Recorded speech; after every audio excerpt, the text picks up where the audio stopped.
Thank you, Madam Deputy Speaker. Let me begin by laying my cards on the table. I am, of course, a Liberal and have always supported the right of individuals to freely choose when they want to end their life.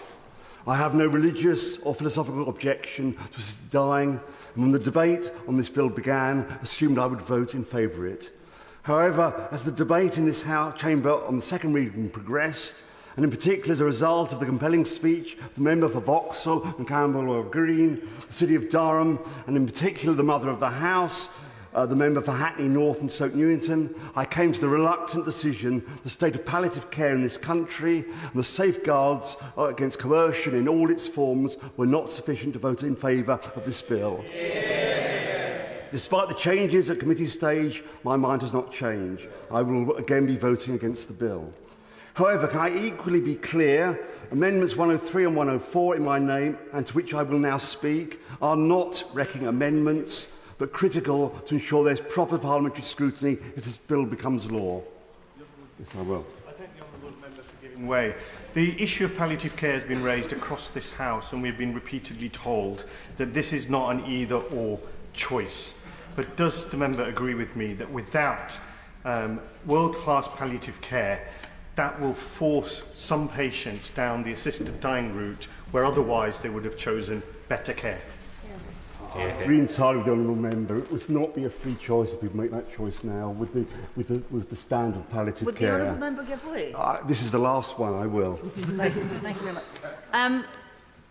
I thank the honourable member for giving way, and I share with him concerns about the level and the quality of palliative care in this country. However, I do not agree that giving people the choice to end their life if they are terminally ill and have a diagnosis that they are going to die shortly in any way undermines our ability as a House to insist on an improvement in palliative care.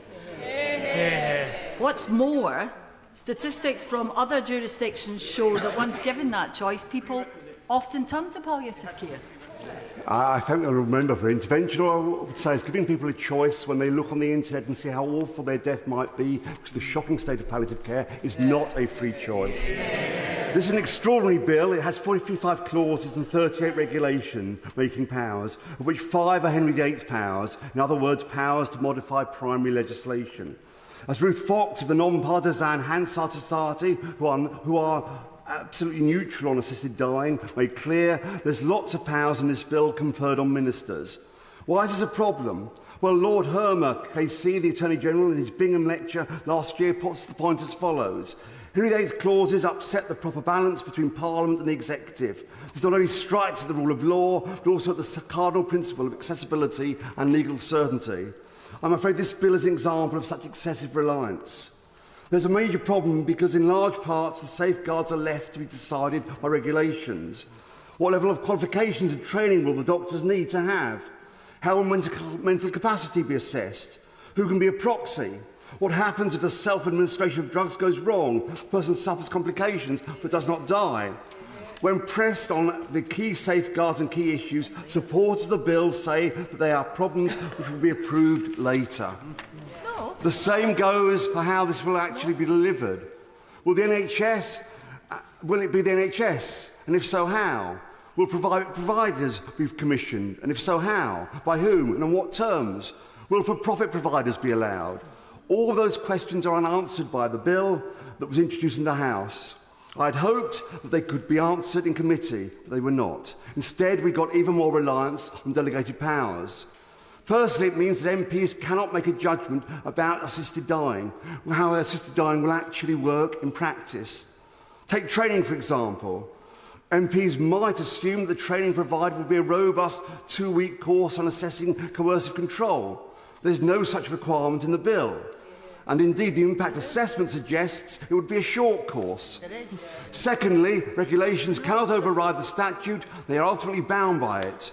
So whilst it might be reassuring that a code of practice will have to be issued, taking into account how depression can impair a person's decision-making, it does not change the fact that impaired judgment does not mean that someone lacks capacity, as the Royal College of Psychiatrists have recently reminded us. Thirdly, leaving all those matters to be considered by guidance regulations places them outside the democratic control of MPs.